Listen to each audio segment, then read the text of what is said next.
Hoje nós iremos falar de um assunto que nós fazemos todos os dias: escolhas. Vire para a pessoa que está do seu lado e diz assim: qual foi a sua escolha hoje? Todo dia nós escolhemos o que vamos comer, para onde vamos, não é verdade? Todo dia nós fazemos algumas escolhas. Tem escolhas que são muito importantes, porém tem escolhas que parece que não tem importância alguma. Mas dependendo da escolha que você venha fazer, que você venha optar, isso pode mudar a sua vida. Repita comigo: eu sou aquilo que eu escolhi ser. Quando nós escolhemos ser algo ou alguém, nós colocamos isso como objetivo. E consequentemente, todas as coisas começam a caminhar em direção disso.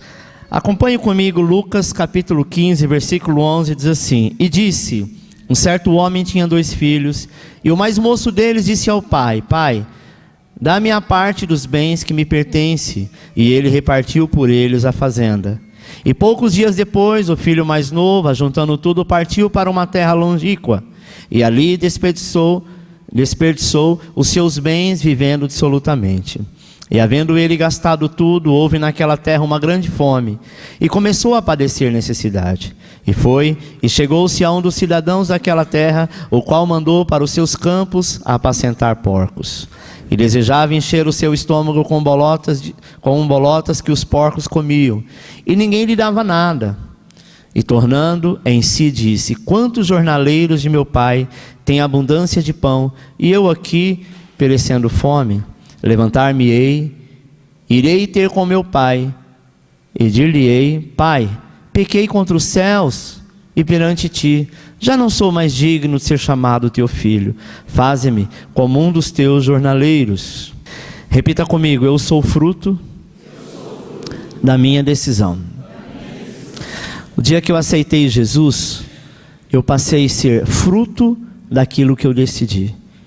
E eu decidi abandonar tudo que eu vivia, toda a situação que me envolvia, para dizer: a partir de hoje, não importa o que vão pensar, a partir de hoje, não importa o que as pessoas vão dizer, mas a partir de hoje, eu vou seguir a Cristo. Sabe, amado, todos nós temos a semelhança desse jovem. Mesmo caminhando com Cristo, todos nós em algum momento somos filhos pródigos, sabe?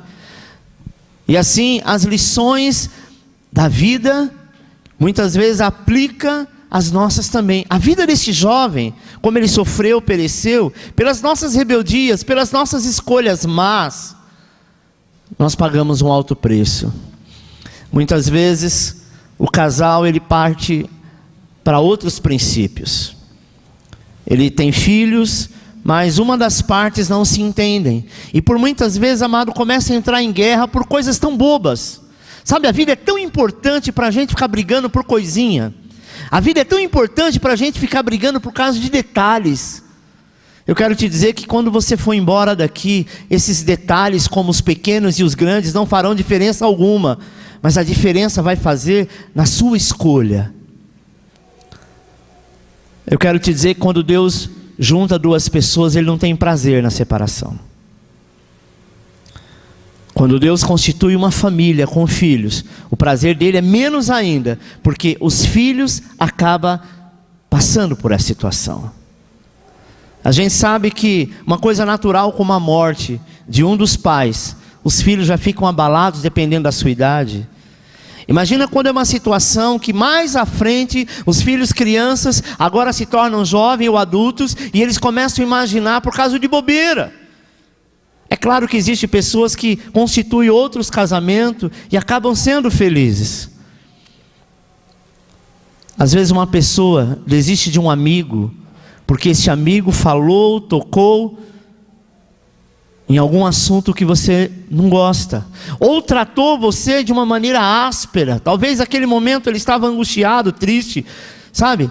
E às vezes a gente perde pessoas, porque a escolha que nós fizemos na hora é ter razão. Eu sempre falo isso: eu quero ser feliz, eu não quero ter razão a nada. Porque às vezes você se apega à sua razão e deixa a sua felicidade embora. Jesus, ele fala que Nós devemos perdoar, amado, o nosso irmão. E Pedro então disse assim: mestre, então nós devemos perdoar 7 vezes. Ele disse: não apenas 7, mas 70 vezes 7. O mesmo pecado. Porque na mesma condição que nós queremos perdão, nós também devemos perdoar. Eu falo isso em todas as áreas. Às vezes nós achamos, amado, que quando nós estamos em Cristo, somos diferentes de todos. Quantos cristãos se acham, se julgam melhor do que a pessoa que está no mundo? Uma coisa nós temos de melhor: somos salvos. Mas há muito caráter ainda que precisa ser mudado e moldado. Há muito amor de Deus que precisa ser apresentado. É verdade que uma vez que nós carregamos o nome de cristão, nós estamos carregando uma patente dizendo: eu sou filho e filho do Altíssimo. É uma responsabilidade muito grande, sabe? Às vezes nós temos princípios para ter uma vida pródiga, como o filho pródigo teve. E isso está relacionado com a graça de Deus, com a nova oportunidade. É engraçado que este pai, amado, ele ama esse filho, e este pai representa Jesus. Por que esse pai representa Jesus? Primeiro porque era o próprio Jesus falando uma parábola. E o costume da época dizia o seguinte: quando um filho pedia parte da herança ao pai que estava vivo, esse filho, diante da sociedade, se um dia voltasse, ele precisava ser morto, e morto em praça pública. A Bíblia diz que quando esse filho um dia volta, resolve voltar para a casa do pai, o pai larga tudo que está fazendo. Imagine, ele já um senhor de idade, né? Ele usava uma túnica. Imagine esse senhor de idade. A Bíblia não fala exatamente quantos anos ele tinha, mas ele tinha uma idade avançada. Ele segura a barra da sua túnica, levanta acima da sua cintura, e isso para um homem de idade era algo muito vergonhoso. E ele então toma aquela túnica, segura até o alto da tua cintura e sai correndo. Muitas pessoas não entendem por que o pai vai correndo em direção do filho, porque ele sabia que se ele chegasse primeiro que os acusadores e abraçasse aquele filho, ninguém poderia tocá-lo. Porque se alguém tocasse ou chegasse primeiro do que o pai, ele seria morto, porque esse era o costume da época. E o pai então abraça aquele filho e diz: meu filho estava morto, agora ele vive. Ele fala isso nos dois sentidos: no sentido espiritual e no sentido físico, porque ele iria morrer. Como é que se pede a herança de um pai que ainda nem morreu?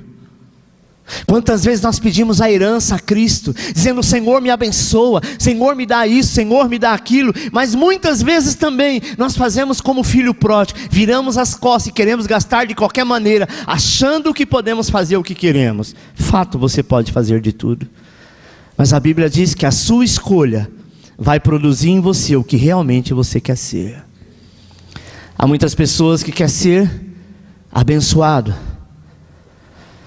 Continue querendo ser abençoado, porque o abençoador habita contigo. Amém? Nós temos aprendido que nossas decisões, elas definem futuro. Se você não aplicar, amado, aquilo que você tem aprendido, isso apenas demonstrará que o seu coração não absorveu absolutamente nada. A semente de tudo que você aprendeu, as palavras que o pai disse, caiu numa terra árida. Sabe, numa terra seca, sem tratamento, sem ter aceitado o processo como deve ser. O Evangelho é algo muito simples. O Evangelho se resume em você ouvir a palavra de Deus e colocar em prática. E acima de todas as coisas, a palavra de Deus está ligada ao amor. Quando você ama, você perdoa. Quando você ama, você não ofende. Quando você ama, você não vira as costas. Quando você ama, você está sempre pronto para ajudar. O problema do ser humano é que o ser humano, ele sempre vai julgar se a pessoa merece ou não. Ainda bem que Deus não faz esse julgamento, né? A pessoa, a hora que você dobrar o joelho e falar assim: Senhor, eu preciso de tal coisa, ele fala: bom, vamos ver se você merece. Se ele for analisar, nós não merecemos, mas em Cristo nós já fomos justificados. Sabe por quê? Porque ele já pagou o preço para que você pudesse ter o direito à herança. Ponto 1. As suas decisões determinam a sua circunstância. Amado, sua vida não mudará a menos que você entenda que você é.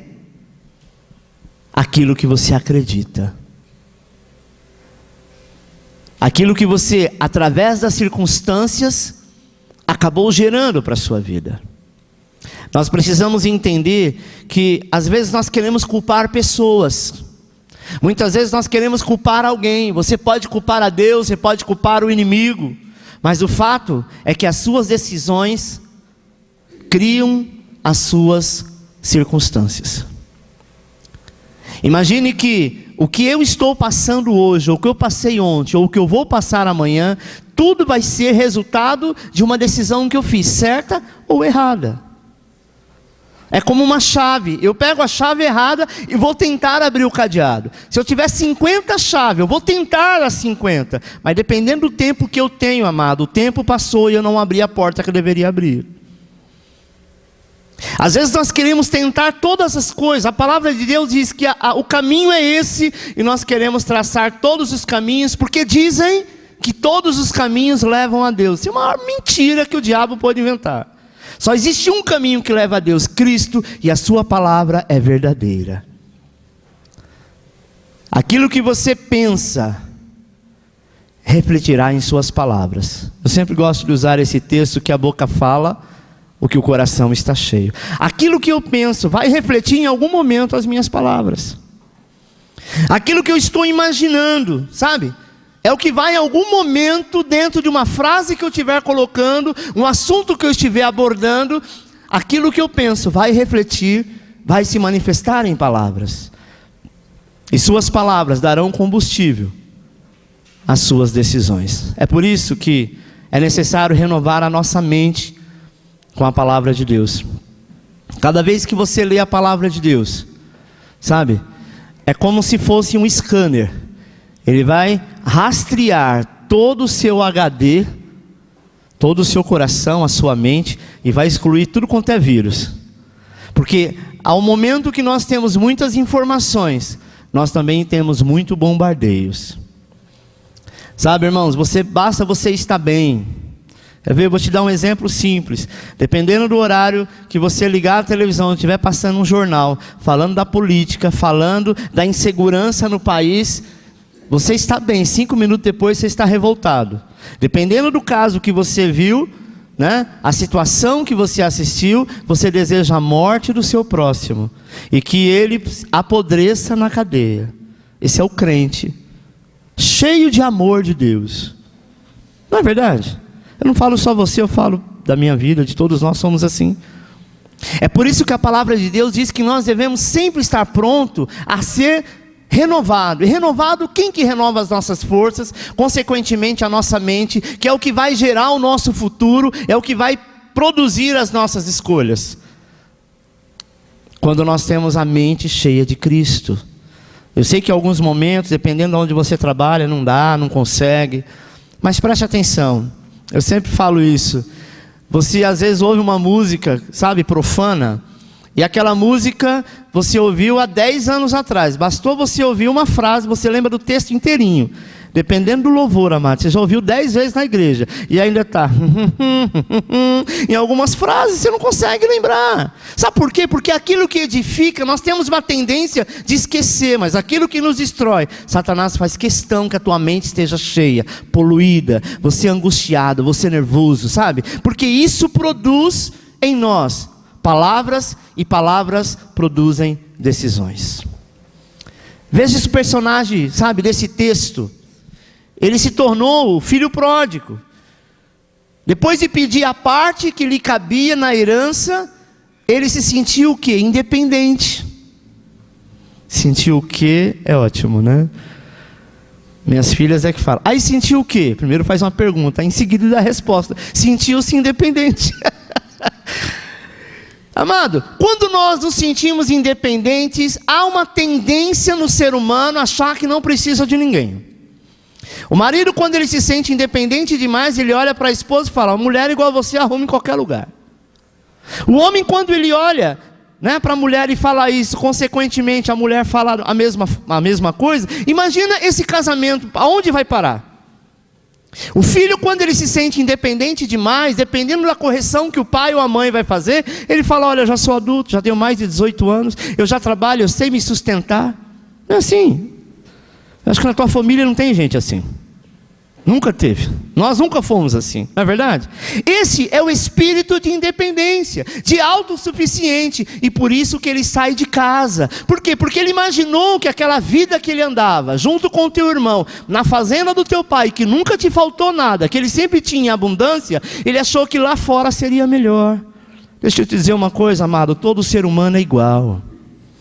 Às vezes nós nos deparamos com um problema numa empresa, num casamento, numa amizade, sabe? Num bairro, numa vizinhança. E nós imaginamos, eu vou sair do Brasil, eu vou para os Estados Unidos, eu vou para a Coreia do Norte, do Sul. Eu vou para o Canadá e lá vai ser diferente. Algumas coisas vão ser diferentes. Mas ser humano existe em todo lugar e todos eles têm defeito. Sabe, irmãos? Quando eu me sinto autossuficiente e independente, a tendência é fazer aquilo que era proibido fazer.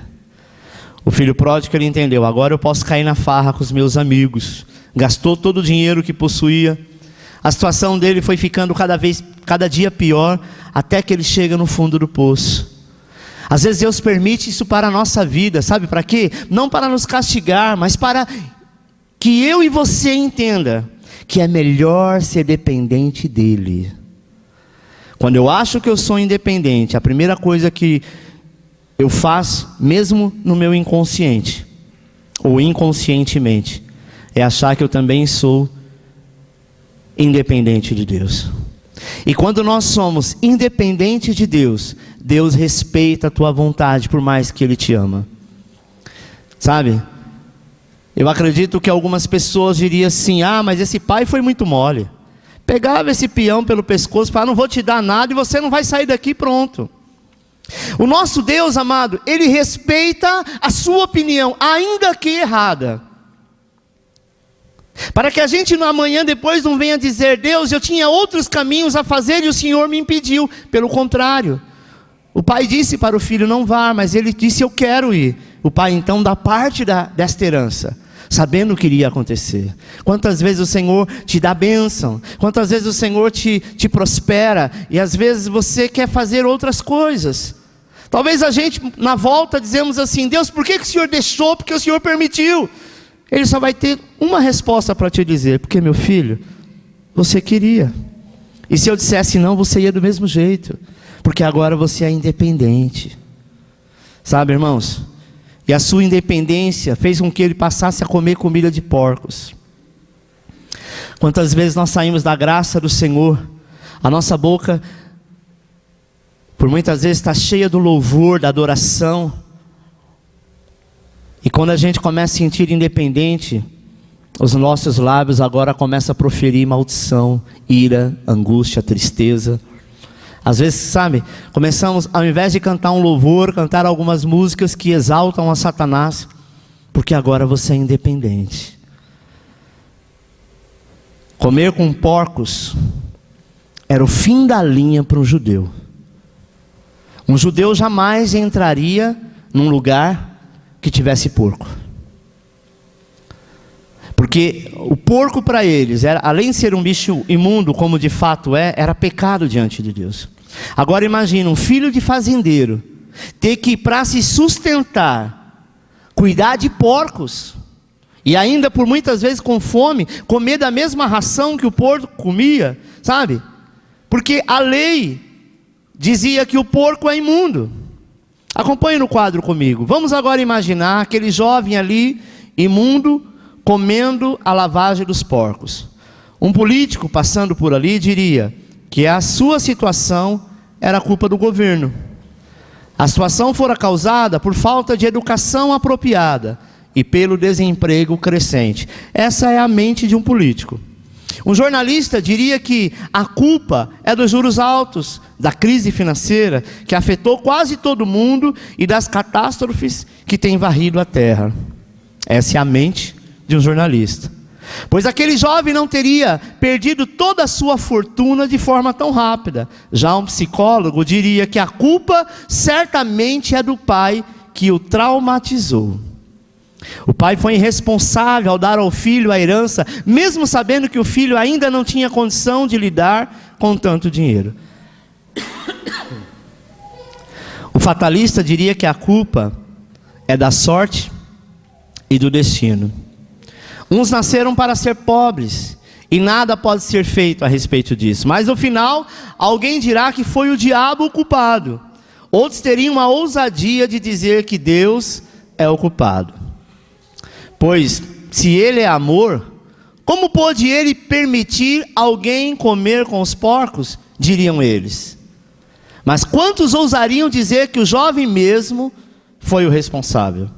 No entanto, esta é a verdade. As decisões dele determinaram as suas circunstâncias. Você é responsável pelas consequências de suas ações. Você fez as escolhas, você tem o poder de decisão, você tem livre-arbítrio, você decide a sua vida. Sendo assim, então deve arcar também com as consequências. Não adianta culpar a quem quer que seja, pois nossas palavras e ações são resultado de nossas escolhas e estas são sementes. Quando nós temos escolhas, às vezes passa algumas coisas pela nossa cabeça, mas não é uma escolha ainda, são vontades, amém? Somos bombardeados de vontade, de desejo todos os dias, mas existe algumas coisas que aquilo fica impregnado, sabe? Você sabe que está errado, você sabe que pode não dar certo, mas aquilo vem como uma fantasia, e aquilo torna-se uma semente, e uma vez que essa semente é plantada no coração, e ela se torna uma escolha errada, amado, vai produzir fruto. Porque uma coisa nós temos a certeza, de que toda semente que cai numa terra, seja ela roxa, seja ela vermelha, seja ela preta, seja ela com minhoca, sem minhoca, com humus, sem humus, seja ela num vaso, seja, sabe, até mesmo num algodão embriagado com água, vai germinar.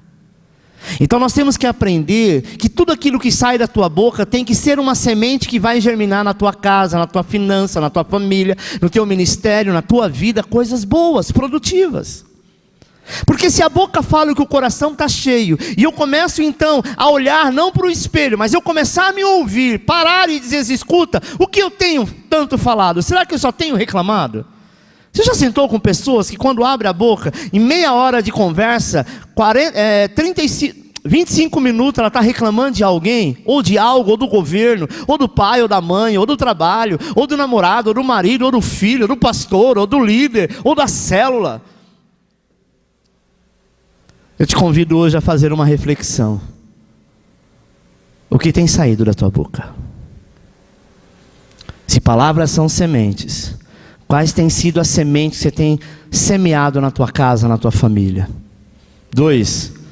Aquele que não está disposto a ajudar, inevitavelmente vai atrapalhar. Eu achei muito interessante essa imagem de uma ovelha que é cupido, né? E ela tirou a flecha do amor para todo lugar, menos na ovelhinha que deveria acertar. Não é porque ela é preta não, viu? É porque, e nem porque ela é gorda. É porque às vezes tem pessoas que entram na nossa vida achando que vai ajudar alguém, quando na verdade está atrapalhando. Primeiro, irmãos, tem um ditado que eu acho que é uma verdade, ele só não é bíblico, que diz assim, diga-me com quem tu andas, e eu te direis, porque a pessoa ao qual você anda, automaticamente você passa a ser uma parte dela, e ela é uma parte de você, sim ou não? Se a partir de agora, eu começar a andar com outro tipo de pessoas, que não é aquela do meu convívio, aqueles que estão no meu meio, automaticamente, ainda que no momento que eu esteja só com elas, eu me torne igual a elas. Então, se eu tenho poder de escolha, se eu tenho minhas palavras como semente, eu devo escolher a semente que eu quero plantar, sim ou não? Partindo do princípio que eu devo semear aquilo que eu vou colher, e eu só quero colher aquilo que eu gosto, sim ou não? Se eu gosto de tomate, eu vou semear tomate. Eu não gosto de jiló, por que eu vou semear jiló? Jiló aqui é um sentido figurado. Se eu não gosto de coisas amargas, se eu não gosto de ofensa, então eu não ofendo. Aquilo que sai da tua boca tem que ser algo que vai produzir em você. Talvez não hoje, não amanhã, não daqui a um mês, mas em algum momento a semente vai produzir. E se não produzir, alguém conhecendo as tuas palavras como semente, vai te dizer quem você é, por aquilo que você fala ou da maneira que você vive. Está entendendo? Eu estou meio complicado.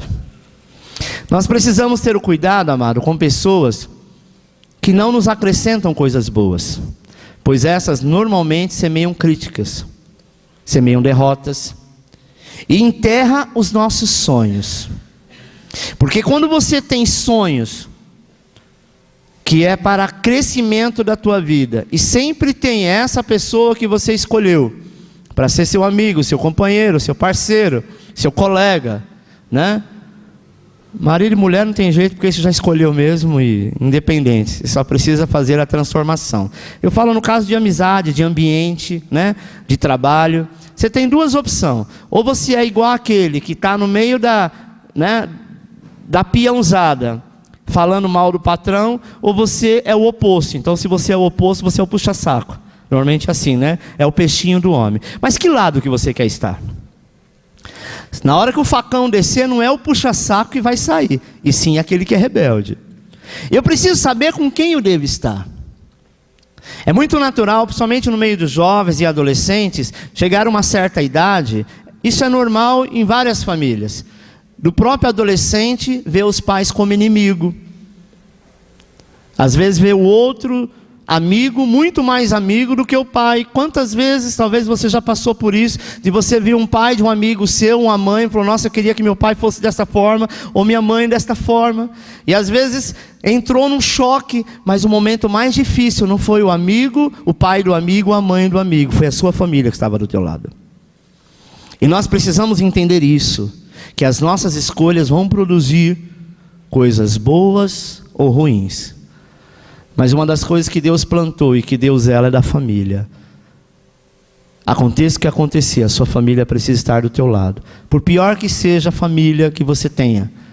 A gente sabe que tem família também que não é lá a grande coisa, mas ainda é a estrutura. Sabe, amado? Porque tem gente que é coveiro, adora enterrar o teu sonho. Sempre se pergunte: em que esta pessoa está contribuindo para melhorar algo na minha vida ou a minha vida com Deus? Se essa pessoa te leva para coisas que te afastam de Deus, não é boa companhia. Amém? Se elas fazem o melhor, mas o melhor dela faz você se tornar cada vez pior, você precisa focar em quem realmente você tem escolhido. Eu sempre ensino que nós temos que andar com quem sonha conosco. Eu vou contar o meu sonho para alguém que realmente torce comigo. Vai lá, pastor, vai lá, Alexandre. É isso mesmo, sabe? Continua, vamos estar orando, você vai conseguir. Ainda que todos falem o contrário. Amigo é aquele que te coloca de pé. Ele não é falso. Ele simplesmente ele diz assim: eu vou, eu estou, eu quero estar contigo, vamos chegar juntos. Mesmo que toda a honra seja sua, sabe? O valor vai ser seu, a bênção é sua, mas eu me alegro por você estar bem. Agora, quando nós andamos com pessoas que são bacanas, que são legais, tem gente que anda com o outro porque a pessoa é bonita, porque é inteligente, ou porque essa pessoa tem algum status, então vale a pena andar com ela. Preste atenção, isso não leva ninguém a nada, porque o que ela tem é dela, a beleza é dela e o status é dela. Amém? Nós devemos andar com pessoas, seja ela cristão ou não cristão, que realmente venha acrescentar, sabe? Venha frutificar. Conclusão: existem muitos tipos de relacionamentos perigosos. As pessoas mais perigosas são aquelas que nos levam a perder o temor a Deus. Perto delas, amado, o pecado parece perder a gravidade. É isso que nós devemos tomar cuidado. Porque você pode ganhar o mundo inteiro e perder a sua alma. Simplesmente por andar com pessoas legais, bacana, ter uma mente aberta, e ele ou ela ser muito legal, bacana, te afastar do amor e da misericórdia do Senhor. A sua vida depende de pessoas que você permite ao seu redor.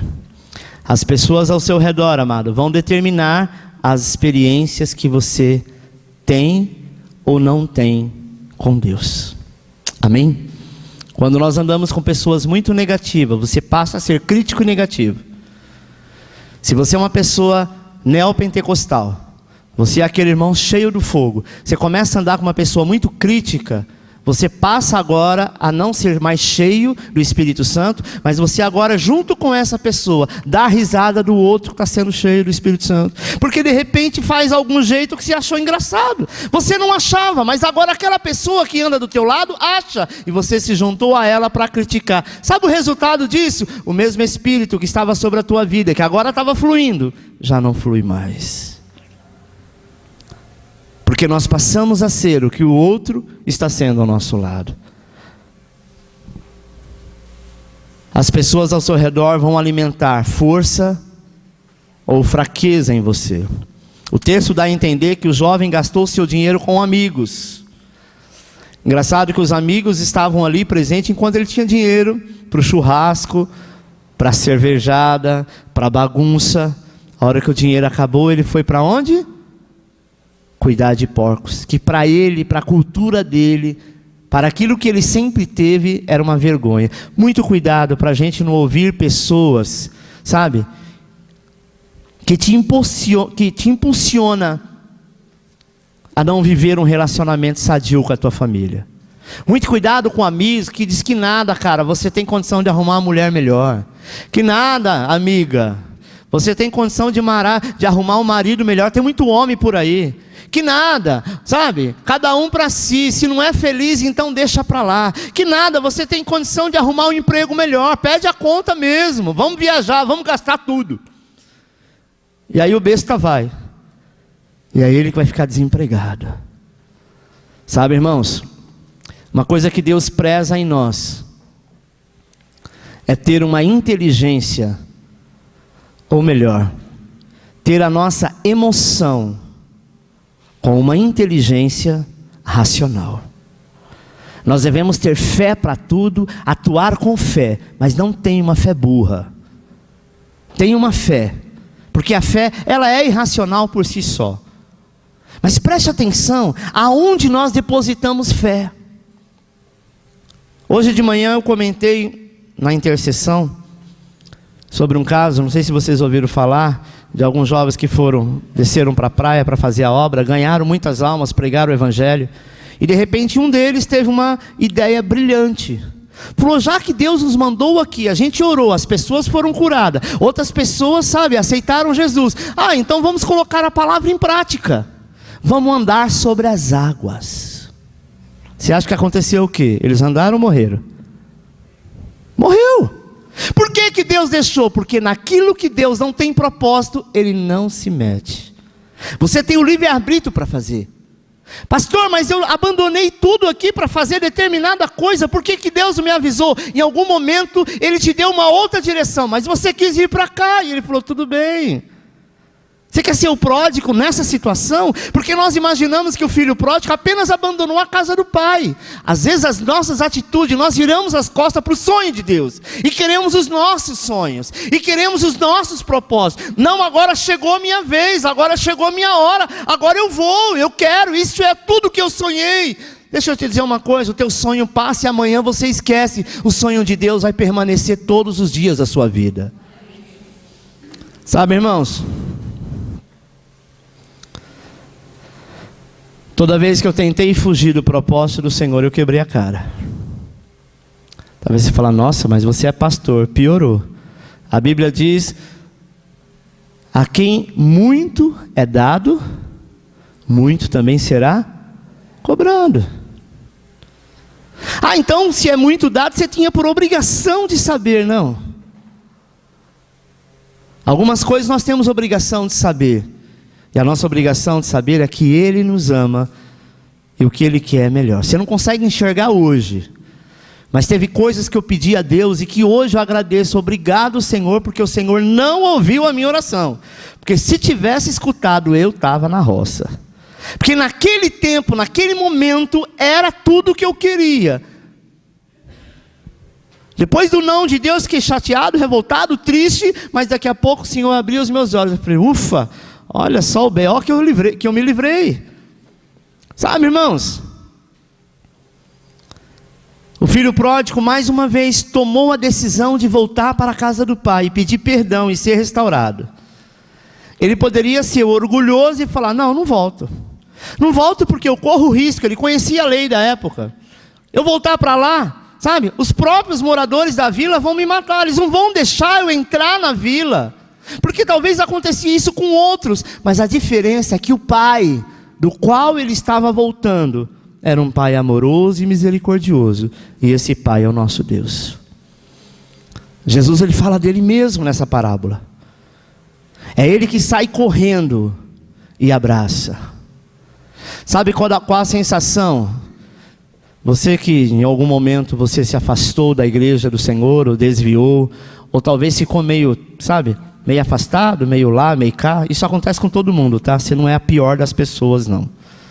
Qualquer pessoa pode passar por isso. Porque são escolhas. E às vezes a gente faz escolhas erradas, sim, verdade. Mas sabe qual a sensação que o diabo coloca no coração? Você vai fazer o que lá? As pessoas vão ficar olhando para você, vão ficar comentando. Não é assim? Por quê? Porque o diabo sabe que no momento que você chegar, o pai vai vir correndo ao teu encontro. E ele não vai te xingar, ele não vai falar, cadê o dinheiro que você gastou, irresponsável? Agora você vai ter que trabalhar 200 anos para poder pagar. O pai não toca no assunto, pelo contrário, ele manda fazer uma festa. Ele coloca um anel no dedo. Ele sabe, ele faz uma festa enorme. Por quê? Porque para ele o que mais interessa é a vida do filho. A vida que eu falo aqui é a vida eterna. O que mais Deus se alegra é que enquanto a vida terrena e você volta ao Pai, esta vida vai se refletir na vida eterna. Amém? Então escolhas é algo que você deve fazer sem pressa, com muito cuidado. Aquilo que eu escolho fazer para Deus é aquilo que eu vou fazer como uma semente na eternidade. Agora, já terminando, nós estamos lá no prédio, amado, e a cada dia eu tenho ficado impressionado, porque nós começamos praticamente na segunda-feira, sem nada, sem material, só os meninos com umas marretas enormes, que tem uma lá que eu nem ouso em pegar nela, porque o trem pesado, já tem uma outra cara. Por quê? Porque Deus tem um propósito. E tudo aquilo que nós estamos fazendo, cada suor que está sendo derramado, é uma semente que está sendo plantada no reino. Eu posso não ver, eu posso não reconhecer como homem, mas a Bíblia diz que Deus não ficará devendo nada a ninguém. Nós não devemos fazer para querer nada em troca, mas a Bíblia diz que você deve querer. Sabe? Quando Jesus ele fala do reino, os discípulos vão falar com ele, mas o que nós vamos ganhar com isso? Ele fala, vocês vão ganhar isso, isso, isso. Deus nunca deixou, amado, em aberto aquilo que você merece por fazer algo para Ele. Porque Ele sempre deixa claro, aquilo que você faz para Ele, para o reino dele, Ele é fiel para reconhecer.